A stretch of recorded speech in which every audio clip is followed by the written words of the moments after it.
Hello, it's me Adiba. আজকে কিন্তু আপনাদের জন্য একটা নতুন প্রোডাক্ট নিয়ে আসছি। তো আজকে নতুন প্রোডাক্টটি হচ্ছে হেলমেট ব্লুটুথ হেডসেট। এটা কিন্তু আপনার খুব ইজি। আমি প্রোডাক্টটি আপনাকে ডিটেলস দেখাচ্ছি।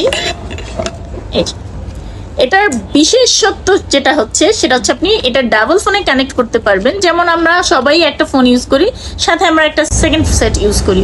সেই ক্ষেত্রে যে কোনো দুইটা ফোনে যেটাতেই কল আসুক না কেন সেটাই আপনার সাথে কানেক্ট হয়ে যাবে। এই প্রথম বাংলাদেশে টাইপ সি কেবল দিয়ে চার্জ করার সিস্টেম আসছে। পোর্টটা টাইপ সি এভাবে। জস অবশ্যই কেনার আগে প্যাসিফিকের লোগো দেখে কিনবেন। অ্যান্ড এটাতে একবার চার্জ দিলে 10 ঘন্টা পর্যন্ত আপনি কথা বলতে পারবেন। আপনি যদি আপনার হেলমেটে এই হেলমেট ব্লুটুথ হেডসেটটি ইনস্টল করতে চান, তাহলে যে কোনো হেলমেটের দোকানে অথবা বাইকের অ্যাক্সেসরিজের দোকানে গিয়ে প্যাসিফিক B1 1.3 বললেই আপনি পেয়ে যাচ্ছেন আপনার পছন্দের হেডফোন সেটটি। ধন্যবাদ।